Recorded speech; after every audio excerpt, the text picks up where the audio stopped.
Okay. I thought I'd get one last sip of coffee in before you all appeared, and I didn't, but that's okay. Hi, everybody. Welcome to week 2 recap. I feel like saying week 3 because the week 3 lesson rolled out this morning. And so you might have already been in the week 3 section of the curriculum looking at the lessons for this week. Don't be afraid by the long list of lessons because there is a lot of content. I want to thank everybody who took time out of their day and figured out the time zones to join me live. I know that if you fell back on Sunday and changed time zones, that I'm appearing an hour earlier for you. So you might be getting up earlier in the morning or staying up later at night or whatever. I live in a very small corner of British Columbia that never, ever changes, and I really like it. If I moved 2 miles to the east, I actually would be in a different time zone. Because I'd be in Alberta and they do change. So we're always having to do the time zone math in our head living that close to the border. And anyhow, rambling. I get to do that because this is really our time to kind of sit and chat a little bit. So we have a chat, and if you're not seeing the chat on your video, maybe just either try reloading it. Also, I know if you're watching on an iPad, sometimes the iPad tends to hide the chat, and there's a little sidebar and there's a tiny little arrow that you really have to look hard to see. And if you click on that arrow, usually it can bring up the chat or scroll down or something. So you might have to root around a little bit. So good luck with that. Sorry, I can't help you in a more intense way. Also, everyone who is participating in the chat, if you notice someone saying that they can't see the video or asking if it started yet, do just remind them that usually the best way to solve that is just to reload the page. And that usually takes care of any video or sound issues that might have happened because internet browsers don't always cooperate. And I know you already know that. So welcome. We've got people with snow and people enjoying summer in your part of the hemisphere. And it's really kind of cool that we get to come together in this way and share little glimpses into our world through our paintings. We've been seeing that in our discussion group, and that's something I always enjoy. I live in this little pocket of Canada, and sometimes when I share a reference photo of something that's really common here, I forget that it's not necessarily common for you. And when I was teaching how to paint a chickadee, which is a little ubiquitous bird, it's everywhere here. I had students saying they'd never seen a chickadee before. So I just think that's really neat. It does help me does remind me that I can't just take for granted the things that I enjoy here in my country, and that when we paint, we get to share a look at our world.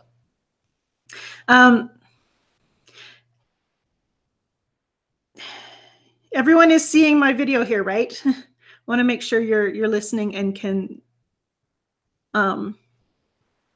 yeah, that you can see me because I see you chatting, but I'm not sure if you're hearing me. So I just wanted to make sure on that I am turned on and on my end, and it says I've got 56 viewers, so I guess that should be working. Okay, Lila says yes. Okay. Something I wanted to tell you about that's kind of cool is after we wrap up here, if you still have time, if it's not past your bedtime, or if you don't have to rush off and celebrate somebody's birthday, you can hang around a little longer. There's going to actually be another video event immediately following this one. I have my Friday night painting club where I post a new video on YouTube for public use. And there's this new feature that YouTube has, which lets us do a little live chat the very first time the video airs. So we'll have the watch party, basically, where we get to watch that video together and chat. So we're going to give it a try. I'm not sure. YouTube's always debuting new features, and I don't know how good it will be, but we'll give it a try. And if it works well, maybe we'll do it for more Friday Night Painting Club, and we really will feel like a painting club. Okay, so here we go. Week 2. I just wanted to give you all the opportunity to just breathe, because I know we had a lot of content covered this week and on a difficult topic, and understanding value is a difficult topic. Don't kid yourself. If it felt hard, you were not alone. And as you're, yeah, okay, sorry. Just trying to keep half an eye on the chat as well as share my video. So if I feel a little disjointed, it's because I'm also trying to listen to you. as we learn about value, it really is about training your mind and training your eyes and your brain to communicate better.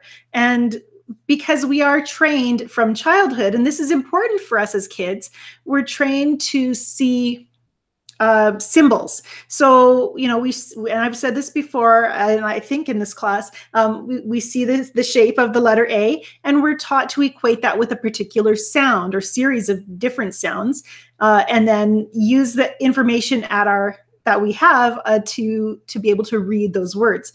And down the road, we learned that A doesn't just look like this little pointy triangle. It also can have a rounded shape, and it can have a shape of handwriting. If you're looking at it in like a Times New Roman font, you might see it have that little arch and the little round ball.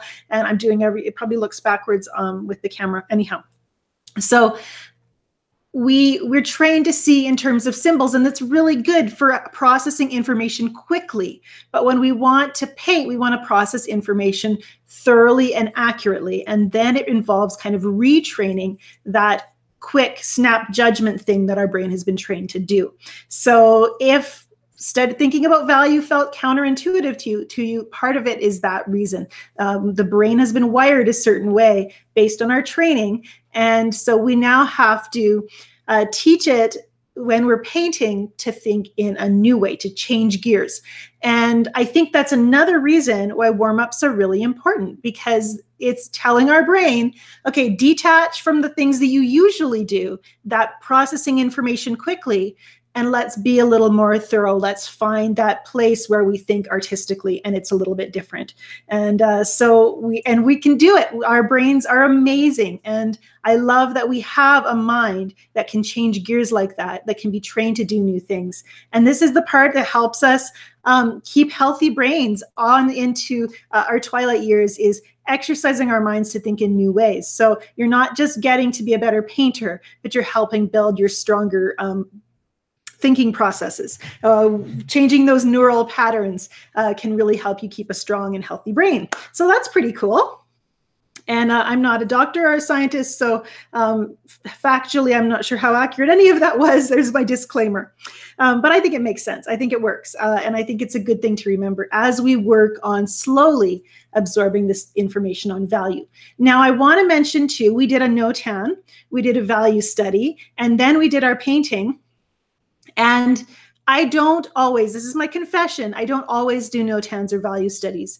Often I'll save them until I've done a first version of the painting and it was a disaster. And then I'm like, okay, I need to back up and I need more information. And then I will take that step backward and start to process in that slower way. So don't feel like this is something you always need to do. But what I do is that I take what I know about value in with me whenever I start a painting. So I may not do a value study, but I still look for certain key things. I look for the lightest value and the darkest value. I look for the areas of greatest contrasts. I squint at my reference photo until I can see a pattern of how the lights and darks flow through the painting. And I let that be my guide, whether I have a value study or not. If it's a complicated reference photo, then I'm much more likely to say, you know what, I want to spend a little more time on these values and paint out those patterns so that I have something to refer to. So that's something to think about. The other thing I wanted to say, and I've mentioned this in the comments in the discussion group, but I didn't say it to all of you, so I'm going to do that now, is that when you're painting, it is a disaster, as Photo Lady's saying hers was. When you're painting, it is a disaster. That means that your hand is having trouble getting what's in your head out onto the paper. But I also think that means that what's happening in your mind is coming to the forefront. Let's think of it this way. We're taking in new information. We're giving our brain the chance to absorb and process it. Are we going to be able to articulate it well when it's still churning around in our heads? And I think the answer to that is probably not. So knowing if you're thinking about all this value stuff, if you're working your brain on that topic, don't expect that it's going to be able to come out your brush right away. It doesn't matter. It doesn't mean that you're not learning it. It just means that what's happening in your mind, the wheels need to turn a little bit longer before it can start to flow out your hand. And I love the analogy, and I've shared it before, of when we're growing as artists, sometimes information just goes flying over your head and you need to grow a little bit more. And as you grow as an artist, that information starts hitting you right here, right where your brain is. And then it soaks in here, but then it also needs to trickle down and be absorbed into, you need to absorb it into yourself, and it'll hit your heart, and then it will be able to flow out your hands. And I love that analogy because it gives us that ability to recognize that we need that time. Be patient with yourself. Okay. Topics, and I want to show you some of my favorite paintings from today. I actually just started making a collection of all the crocus paintings because we had crocuses in bloom all over the discussion group this week. So I'm going to show you those. But first I want to talk about something that I heard a few times in the discussion group. I don't know if it is right. And I heard this from a few students, is my painting right? And I think I got it in an email from somebody who's not in watercolor mastery. I did this painting and I really like it, but I don't know what's right, if it's right or not. And I started thinking about that. I don't know if it's right. What does that mean? In art, there isn't any rigid right way because every painting is so different. So what's right for one painting is absolutely not right for the next painting, because then they'd start to become copies of each other, wouldn't they? So I think we have to go with two things. Your painting isn't right or wrong. It feels right and it looks right. Those are things we want to look for instead, but there's never a completely right. Everything is right about this painting. It's like the myth of painting a perfect painting. Who can tell if your painting is right or not? Our goal here is to paint heart-led paintings.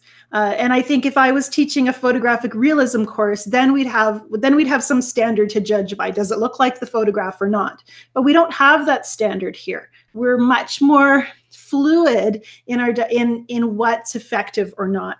And so we want to go with, does it feel right? Does it look right? And look right isn't even right, because something can look wrong. You can paint a purple cat, and yet it can look absolutely amazing. So does it look right? And how does it make your heart feel? I'd much rather you set that as your criteria than, is my painting correct in every way? Well, I don't really care. And I don't care because I want to see your heart in your paintings. So often when I'm looking at your paintings in the discussion group, you might hear me comment on the energy in your painting, or that I can see your spirit. Or that your painting's full of life. These are compliments. This isn't because I couldn't think of a tangible, constructive thing to say. That's not why when I comment on the energy in your painting, what to me what means is I get to see a little glimpse of the artist in your painting, and that is a wonderful gift to me as a viewer of your art.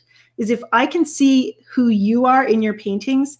That brings me joy because you've opened yourself up to let me know a little bit about who you are. And we have to let go of a lot of our fears in order to do that. So when I see stuff like it's got great energy, your painting's full of life, it's always a compliment. Feel good. Okay, regarding, and we're going to go on to talking about critiquing your work.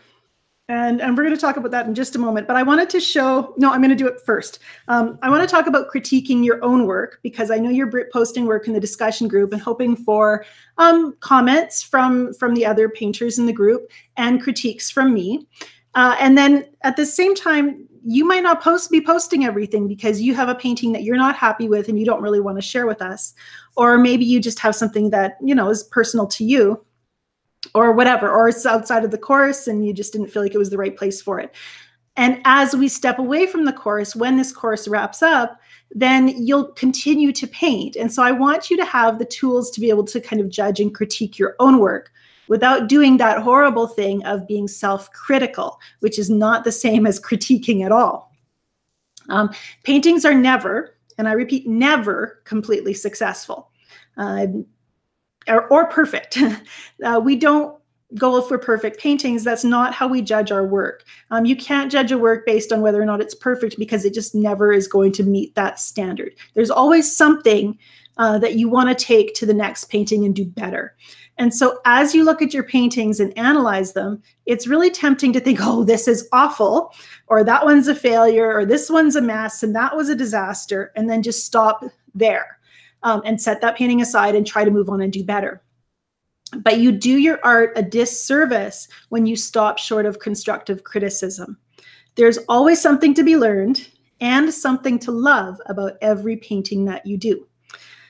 So I have some tips for you, things you can ask yourself to perform a constructive critique on your own painting. And as I'm listing these, if you have a suggestion for something you might say or think as you're analyzing your own paintings, I'd love you to share it in the chat so I can read it out, and we'll have a nice exhaustive list of ways to look at your painting with that goal of constructive criticism and growth.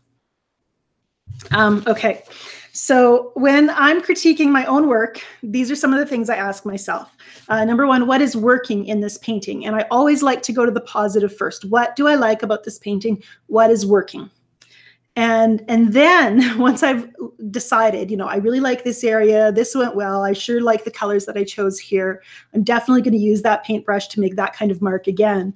Once I've done that, then I can start thinking about what's not working and pinpoint those trouble spots with the goal of learning from them. So maybe I overworked a certain section. I go, okay, I want to work on a strategy to not overwork my trees like that again. So I'm going to spend some time painting trees and trying to get a looser, fresher approach. Then another thing I like to ask myself is, what part of this painting was the most difficult for me? What really made me feel tense and worried and concerned? So yeah, check your mindset. That your mindset, not just before you start painting, but during the painting as you look back. What was I really anxious about? And does it show in my painting? Because it probably does. And then what was the most fun? And we usually can see that in your painting as well. If you're really enjoying a part of your painting, I can usually tell. And I can tell the ones that you really worried and worked over as well. It's all okay. I don't mind. You're allowed to worry and work over paintings once in a while, although our goal is always to find that more relaxed kind of flow. But recognizing that, you know, sometimes we're just going to struggle and it's going to show in our paintings. And we want to look at that and look back at that and then think about why. Another thing I look for is, where is the strongest contrast? And this goes back to that thought about value. What pops out when I squint at the painting across when I squint at the painting, what pops out is the first thing that I see. When I walk into the room and see the painting on the other side of the room, what do I see first? And this is actually a really good troubleshooting thing that can actually help you to fix your painting if you're stuck on the value stuff. Jerry, yes, I do have a copy of these notes that you can download. I will link that up in the curriculum after the broadcast. So yeah, you don't have to write all this down, although I am elaborating. Okay. So what jumps out at you when you look at the painting from across the room? Really helpful in helping you understand value and focal point. And then, does this painting feel like it works as a whole? Because sometimes I'm too close emotionally to my painting. All I can see are the mistakes, when actually the painting as a whole is working really well. So does this painting feel like it works as a whole, despite this trouble spots, the things I'm anxious about? And why or why not? What is, you know, if it doesn't feel like it's a complete and unified painting, then why doesn't it feel that way? And what could I do about that in the future? Maybe it's a simple matter of simplifying your color palette, or looking for a way to combine the background and the foreground in a more gradual way. And then finally, this is the last thing on my list. If you have suggestions, I'd love to hear them. If I painted this scene again, what would I change? And what would stay the same? And this last question is the question that often pushes me to do a new version, because I've got all these what ifs bubbling in my head, and I know I can do better if I do the painting again. And so that's where I go with my critiques. And the truth of the matter is, actually, I'm going to share that after we look at some crocus paintings. Oh, Sandra says, I have found that taking a photo of the painting on my iPhone really shows me the weak areas. In fact, the photo usually looks better on the camera than in person. And Les says, look at the picture in a mirror, which is actually a professional tip. That's a really good tip. I like to call my method for the looking at a painting, I like to call the quick draw method, because you turn your back on the painting, just like you're in an old time gunfight, and then you turn around really fast and you look at the painting and see what jumps out at you. And so that's my very quick method. But then if you want a little more, if you're really not seeing what's not working, then yeah, taking a picture, I'll often pop it up on my computer screen, because I'm often videoing, looking at my painting through the viewfinder of the video camera actually helps me have a better look at the values than it does just looking at it right there in the room. So that's interesting.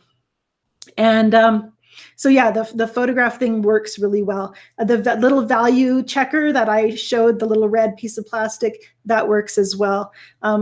But then, you know, those are value checking things, but then also just being wise about your critiques. Don't be so negative about your paintings that you can't learn something from them, because then you carry this burden on your back rather than having a handful of tools that you can use to make your next paintings better. Then you just have this kind of heavy weight of a regret, and we don't need to have regret. We just need to have goals.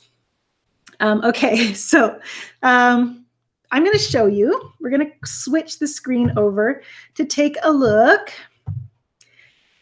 at some of our week 2 paintings. So let's pop that up. And I would love to be able to show these to everybody. Sorry, I'm going to show them to everybody who's watching right now. But what I'd really love to do is be able to show you all the pieces. Why is that not looking the way it's... Sorry, I'm just trying to figure out, it doesn't look the right way to me. Oh, I know what I did wrong. Switching screens, sorry guys. Application window, I'm gonna share that screen. There we go. I want them a little bit bigger. Okay, so I would love to show everybody's crocus paintings, but we just don't have enough time, sorry. But I'm gonna show you some. We're gonna start with some value studies that I really love. This is Jill's. And Jill spent a little more time on this value study than I did, because I'm lazy, and Jill is not.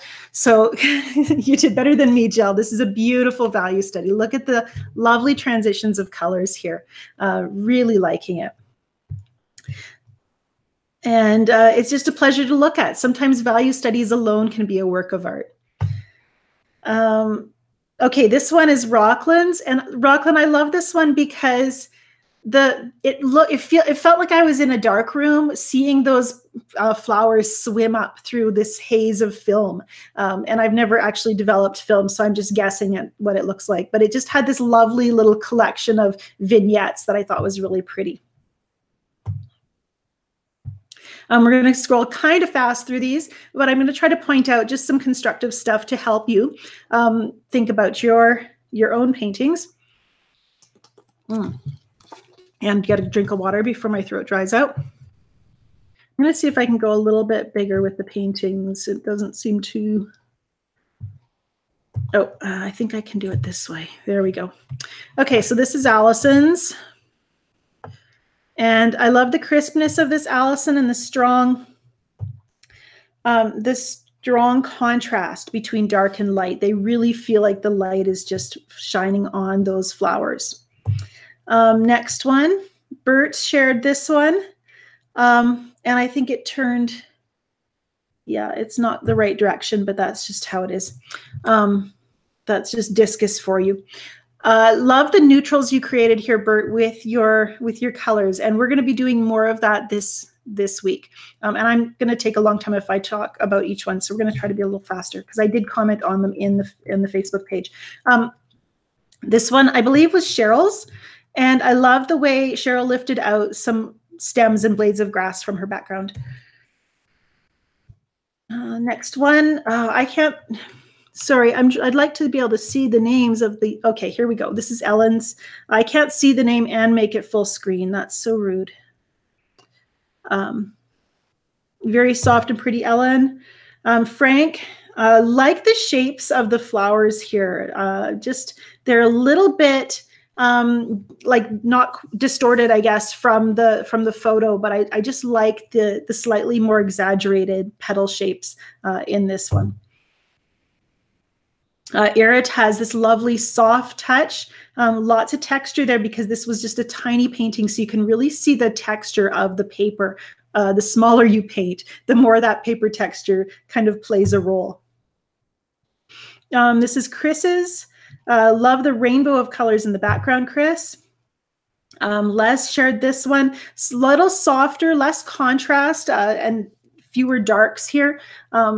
It has kind of a dreamy feel because of it. Les, you could always decide if you wanted to push those darks stronger and make things look bolder. But I like the softness. I have a hard time being subtle with my values. I tend to want to hit people over the head with a sledgehammer. So I always admire a softer transition. Lisa, I really liked, these felt like those silky flowers with kind of the crumpled edge that you see sometimes. I like that feeling that I could almost just rub my finger against the petals. Lynn, very strong contrasts, again, crisp lines. I love seeing artists who are willing to be very bold with those hard edges because I tend to erase the edges and get very soft. And at the same time, you know, there's that freedom to make changes. Lynn, if you wanted, you could lift out some stem or some blades of grass and stems, just similar to what Cheryl did. I think that would make us just soften your background just a little bit. Marion, this one was beautiful, wonderful attention to detail here. And look at the salt texture that Marion created in her background. Rather than feeling like she needed to paint those blades of grass, using the salt was a really good strategy. Pat, another one with great neutrals and simplified transition of shadow inside of the crocuses themselves. And you don't have to, like, I think when you're looking at the reference photo, the tendency is to see that very subtle range of values inside of the flowers, but simplifying it down in almost like a patchworky way, having those crisper shapes, it actually works well too. And look at how the petal, especially in the lower right flower, that one petal just pops forward with that shadow underneath it. It works really well. This one's Sarah's, and this is a little bit more of a value study. I should have put it with the other value studies. Really liking this. This feels to me, it's almost Remembrance Day here in Canada, and it almost feels like we could throw some red on those petals and make these into poppies, doesn't it? Right time of year for it. Sharon, I recall as when I saw this that you weren't very happy with the shapes of the flowers, but I really like the movement in this painting. I think it works well in a lot of ways. This one's Susan's, liking I love that cobalt violet, so I'm a big fan for any painting that uses cobalt violet, liking the texture in this. And another Susan, this one, I loved that you chose a whole bunch of different colors and experimented with playful color combinations. I know you're going to enjoy this week as we talk about color theory. Terry had actually 3 crocus paintings that she posted this week, and that made me very happy because every single one, even though they were a lot similar in many ways, each one had unique qualities that made them interesting to view, and you could really see the development as you experimented with different ways of painting this same subject. Okay, and then we just have a few of non-crocus paintings that I just had to highlight this week.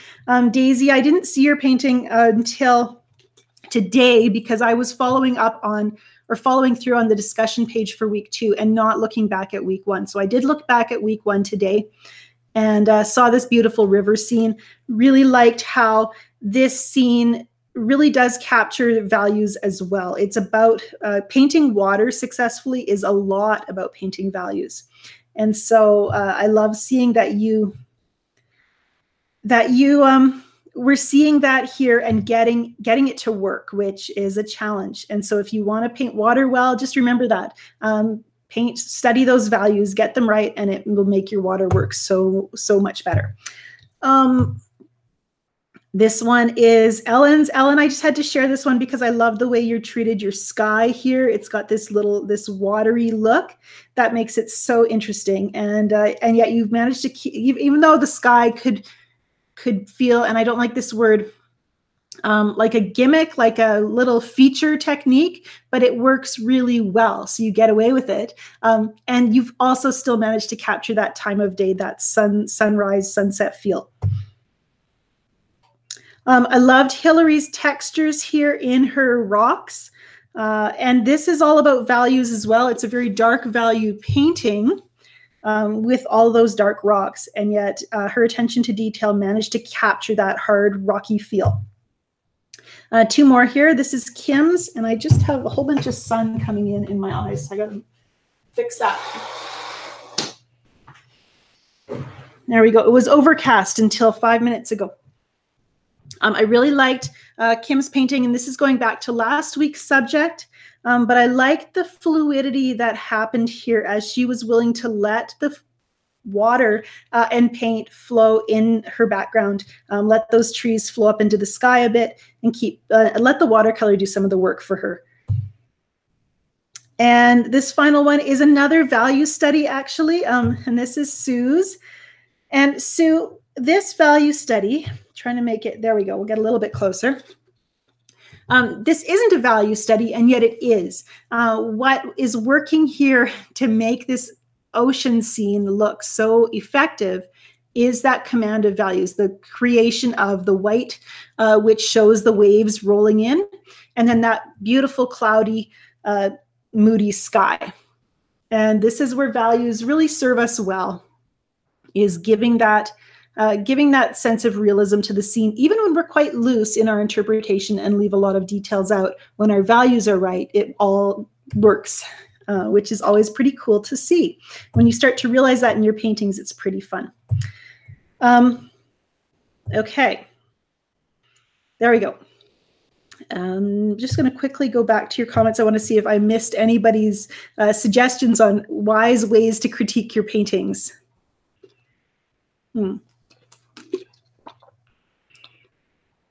And see your comments here. Linda, I think that's your comment. I understand the values. It's drawing with the paintbrush that gives me trouble. I'm used to doing a pencil sketch, but I really want to get away from the pencil. Seems to me we talk about this a bit more in week 4. I find that for me, painting, drawing with a pencil, we're often thinking in terms of outlines and lines. Whereas when we start to draw with a paintbrush, when you're using your paintbrush to establish your sketch, the goal here is to look for shapes. So look for those major shapes and establish them. And so doing a wet and wet underpainting or a very soft and loose underpainting can really help you to establish that those initial shapes. So it's drawing, but it's not drawing. If you've always thought of drawing as just outlines, we're not doing that with your paintbrush. You're much more concerned about the shapes and elements and how they fit together, if that makes sense. Okay. Oh, another comment, convert your photo to black and white to see the full value range. That's a very good suggestion as well. And Louise says, I think the photos of my paintings lie. They always look better. Yeah, no, I don't think it's the photo. I think it's our critical selves looking at the painting in life and not being able to kind of detach from our emotions about it. I really think that. I do want to encourage you, feel very free to frame anything you do in this class. Be proud of what you're achieving. I'm proud of you. Okay, one thing I wanted to comment, I showed you Terry's paintings, 2 of Terry's crocus paintings, and I mentioned she'd done 3 of them. And I want to tell you that anytime you paint a second version of your scene or a third version, you're going to get a good comment from me, because I love second versions, and I love them more than first versions. There's a number of reasons for this. Second versions are better than first versions because they show an engagement with the subject. It shows me that you were interested enough in what you were painting to keep painting it, even after you finish that first version. It shows me that, and it shows your audience that you don't give up because your first version was less than ideal. It's really not a great idea to look at your painting and go, well, that didn't turn out. I'm never doing that again. You know, if we're going to struggle through a painting, then why don't we plan to learn as much as we can from it? Number 3, second versions show more freedom than first versions. And it's freedom that comes from having an established knowledge of the subject. Second version paintings provide an opportunity to experiment and answer the questions raised in the first version. What if I painted with this color instead of that color? What if I chose a more effective yellow instead of that, wrong one that I had used? Jill says, I was so much happier with my second crocus, even though it took like 1/5 of the time and stress. Yeah, that's the other thing. Second versions often come together faster than first versions, so that's a good thing. And second versions, finally, are a necessary step if you want to get to that third version painting. And, I have painted the same painting. I think I have a painting here in the studio that I've painted 9 times. Actually, it's right here. Okay. This painting, this landscape, this is version, I think, number 7, but I have done 9 of this painting. This reference photo over and over again. Gunhild, if you're here, you'll recognize it. Gunhild and I went for a quad ride when she was visiting me last September, and down this windy ATV road, and we came out just as the sun was setting over the river hills and took photos. And then I went home and painted it, and I painted it, and I painted it, and I painted it, because it took me so many tries to get the feeling of that I was trying to capture of that special excursion. And it took 12 versions I'm probably still not done, but it took me 12 versions before I was able to kind of let go and say, yeah, some of these I like. I think there's 2.5 that I'm really quite happy with out of those 12. And every time I painted it, I had new questions to ask and to answer. And it was a great adventure, not just going there and taking that photo, but then coming back and finding a way to paint it. Okay, so there's that. We're going to paint again in just a moment. I've been talking too much and I'm drying out. But I wanted to also kind of clarify something else. And this was kind of my light bulb moment for the week, my win for the week. And I hope you have one that you can just chalk up to your learning that happened this week. And I have to tell you, if you felt like you were struggling this week, that's a win. That's a really big win for you, because that means you are pushing yourself. You're getting outside of your comfort zone. You're being courageous. And those are really, really good things. And you can retreat a little bit. Once this workshop wraps up, spend some time back in your comfort zone. Do the things that feel good.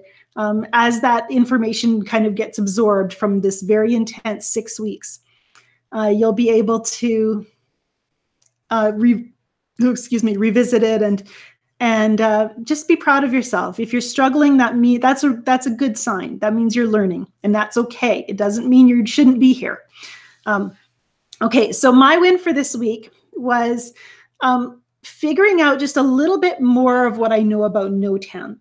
And no-tan, this was my very first time teaching about no-tan, is here in this workshop.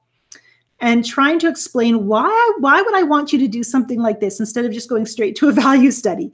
And wouldn't a value study be better because it gives us more information? And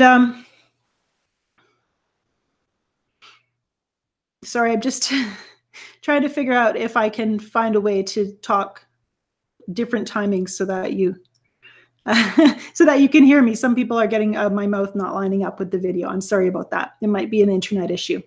Okay, no-tans or value studies, do you need both? Your value study, this is what I've decided as I thought more about why do a no-tan and a value study. This is kind of how I've figured out the benefit of each. What does a no-tan give you that a value study doesn't? The value study really gives you a chance to see the actual values in your reference image and to think about, sorry, and to be able to get into detail. And we know that. But with a no-tan, your goal is more about composition. By simplifying down your reference photo to dark and light, and we talked about how there's some latitude there. Those middle values, you have to decide whether you're going to place them in the black or in the white. And we decide that And as we decide that, it helps us to see the pattern between dark and light in a more compositional way. If you look back through the discussion group at the note hands that are posted there, you'll see some of them have a very strong feeling of impact and of pattern. And those are the good, those are the note hands that tell us this is something, you're onto something here. And that's what I felt when I drew that first note hand of my crocuses. I'm like, this has the kind of impact that I want. So it helps us to kind of really get to that foundational composition stuff. And then in the value study, we explore that in more depth. But the note hand is like the bones, and then the value study is maybe like the meat or something. And then with the painting, we put on all the pretty stuff that goes over top. I think hopefully that makes sense. Okay, so we are going to move over to painting. I am paying attention to your comments. Robin is here to moderate, so if you have questions, she's kind of keeping track of them just in case I miss one. So there's that. I'm going to take your questions in a few minutes, but I do want to do a little bit of painting in about 20 minutes, actually. So we're on a time limit here. In about 20 minutes, there's a new video coming up on my Facebook, my YouTube page. I'm going to be painting, actually, it's over here. I'm going to be painting this little landscape and just showcasing actually some of my brushes that I received from Rosemary and Company. And so you can watch that after we wrap up here. But as we move toward that video, I wanted to do a value study of that actual reference photo. So we're going to do that here. And I don't know if I can share, I don't think I can share the entire, let me see here. I don't think I can share the reference photo properly is the problem. But I can pop it up just for a moment for you to see. So just give me a second while I do that. There we go. So it's this reference photo. When I was in Ireland, Wade and I drove through County Wicklow, and this is up in the mountains there. We just stop by the side of the road like every 5 minutes to take pictures. So this is one of those. And I love the mass of foliage here. And if we just take a moment and squint at this reference photo, you can see the pattern of dark and light. All our darks are in the lower half of the photo.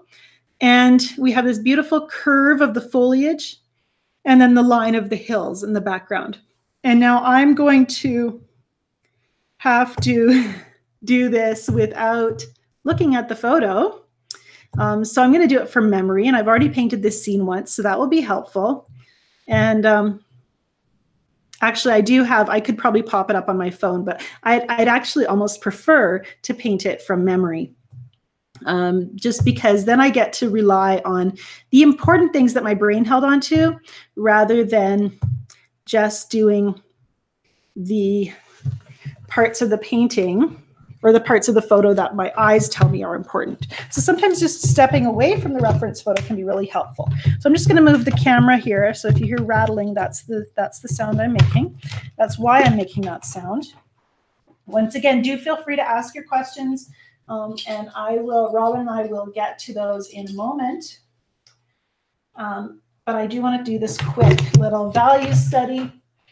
Again, it's going to give us information that will help you if you want to paint along with me on my Friday lesson this week. So there we go. We've got the painting surface. I'm going to turn another light on, and hopefully then we can see really well.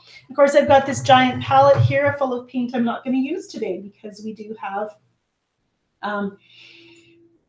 just the one color that we're going to use. And I'm going to go with my indigo because I don't have Payne's Gray in this palette yet. And I'm going to use this lovely Rosemary Company Squirrel Oval Mop Brush. It's the 1/2-inch one. And I'll be reviewing the squirrel brushes from Rosemary Company as in the video that comes up at 3 o'clock in just 20 minutes. And I have some for you to win. So do stick around and take a look at that. And that giveaway will be open right up till next Friday. So we start out maybe with our distant hill. And from there, and everything looks backwards on the screen. And my paper's not quite the right size is the other thing. So I'm going to shorten it right about there. And then my foliage is going to go through along in here. Excuse me. And oh, actually my hill gets wider here because it's one hill with another hill in front of it. And always the near object, the top of the near object is going to kind of inform the shape of the bottom shape of the far object. And so these are going to be my darkest values.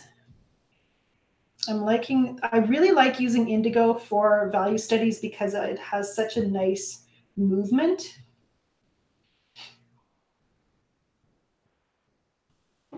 I think that you can create that lovely spiky foliage. We can work with differences of values, so I can add some water and let it flow from mid value to dark value, and get some variety there. We want to keep it nice and loose. This is a sketchbook. It's a Two Rivers paper pocket book, it's called. And when you open a new sketchbook, what I like to tell the students is don't paint your first page first. Save that first page for later because it's very intimidating to paint your very first painting as the first image anybody's going to see when they open that book. I don't know. I always paint something and it turns out really badly. So I like to save that first page for later when I'm feeling more confident in what I'm going to be painting. Let's pick a different brush. I'm really liking the Rosemary Co brushes. They are handmade, a really beautiful brush. This is the triangular brush, and they've got an angled head point to them.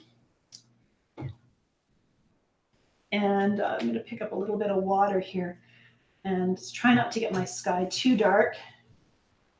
In the painting demo, I kept the sky really light. And there's actually two approaches you could do here. Judging from that reference photo, I think you could focus on the sky and really work on the clouds and create a lot of focal attention by painting those clouds with a lot of detail and really working the values in the clouds. But I liked using the foliage as my focal point in this particular painting. Maybe I'll do a version where the clouds are going to be more interesting. Put a little bit of contrast in there. As soon as I put that dark line by the hill, I knew that was a mistake because now the hill doesn't pop forward nearly as much. Just lift it out. This Two Rivers paper has a lot of kind of lumpy texture. I like it. There we go. Just soften that back again. And let's go and put a few little interesting lines in our foliage before we call this value study done. We want it to have kind of a sketchy, loose feel.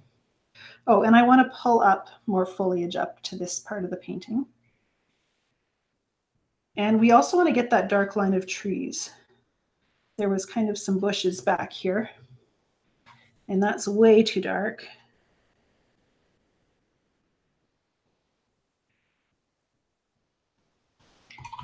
So strategy when something's a little too dark, we can blend it. We can use a thirsty brush and lift it. Those of you who paint in sketchbooks a lot, what do you do to keep paint from going on to the next pages? Do you keep a little divider sheet? This Two Rivers book does actually have divider sheets between each page, but not all of them do. So I was just curious about that. If you're a sketchbook user, let us know in the comments.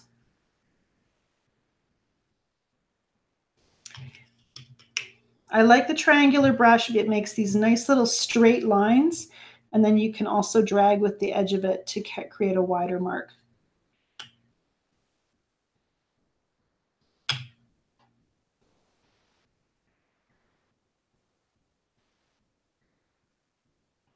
Now, one thing that you can do with a value study that's actually really fun is once you've done that value study, if you're really liking it and it has a kind of a sketchy feel and you think, oh, this could almost be a serious painting, something you can do just for fun is to actually grab a bit of color and throw it in there.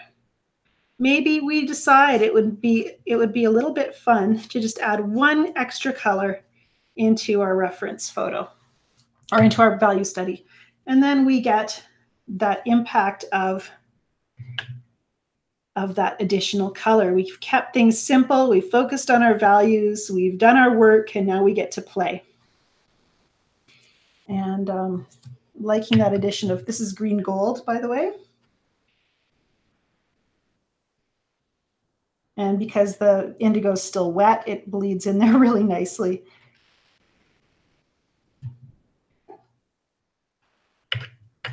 If the indigo had dried, I might choose a color that had more opacity to it. And that just adds that little fun, playful aspect that you might be missing if you prefer to play instead of work on value studies and those kind of boring things all the time. So that was our study. I'm going to move over to your questions, and then we're going to wrap this up.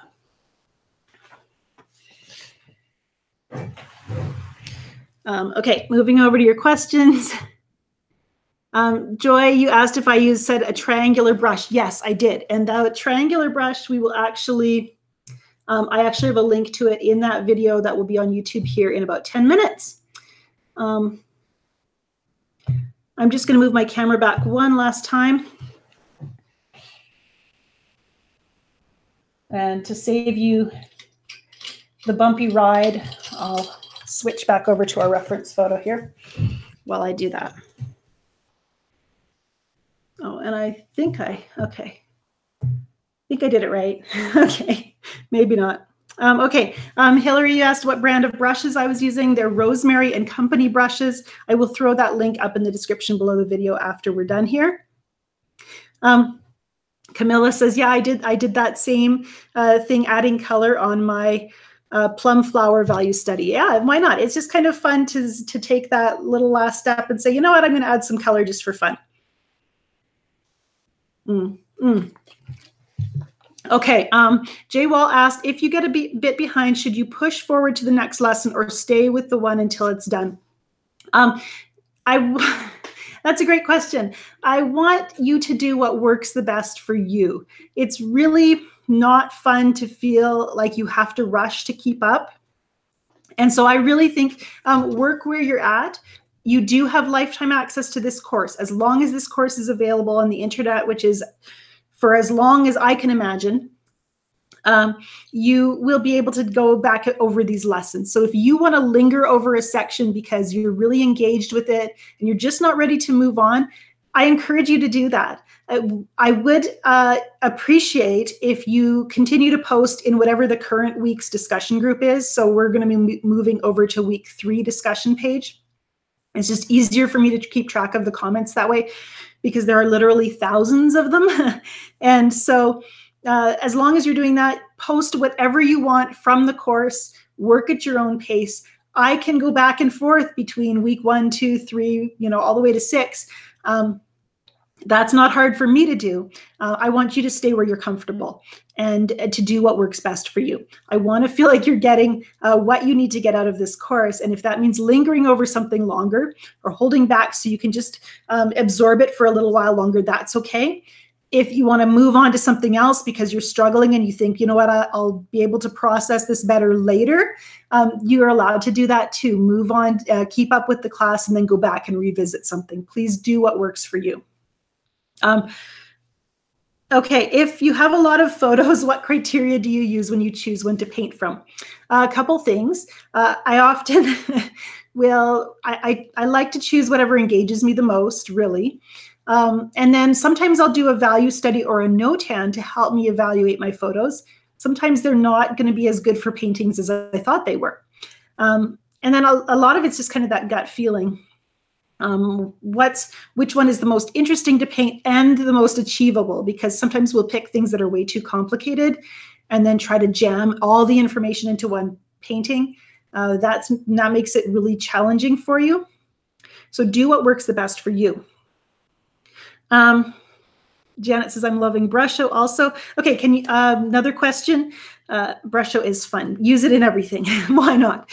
Can you use neutral tint or Payne's gray for value studies? Absolutely. You can use brown, you can use red, use whatever you want to use. And the sketchbook I was just using is just a brand new one I was trying out. This is the Two Rivers Pocket Book. I'm trying to see if I took the little sleeve it comes in off, but it's made by Two Rivers out of the UK. Do the discus questions stay for future reference? Yes, they are available. They'll be archived down below after the course is finished. So I don't erase the comments from previous weeks. No, they are available for you as a class to refer back to. There's so much good information there as we talk about what works and what doesn't work in paintings that I really want you to be able to benefit from it longer. Okay, I am really pretty much out of time. In just a couple moments, you're going to see that new Facebook, I keep saying Facebook, Friday Painting Club video, my Irish landscape. So you'll see that here on YouTube. You have the week 3 content, which is more than enough to keep you busy for the next week, thinking about using color, having fun with color, and also learning how to use color more effectively. I really like this week's lessons because we actually use the same colors to create 2 very different paintings, and it's all in the mixing. So we're going to learn that. I will see you in the discussion group. Remember that everything that you need for this course is at learn.angelafair.com under Watercolor Mastery. Links to the videos and the curriculum and the discussion page, it's all there. And I love seeing your interactions on the page. Do what you can. Don't feel guilty about what you can't do. Just give what you have in the place you're at. That is the best advice for any artist. And I'm so proud of all of you for the commitment you're showing and for for the focus that you've been able to give to the course. Good things, people. And this has been really rewarding for me to see you grow as you continue to paint. And I love seeing what you're creating. The vast variety there is always really inspiring to me. So thank you and have a great weekend. I will see you soon.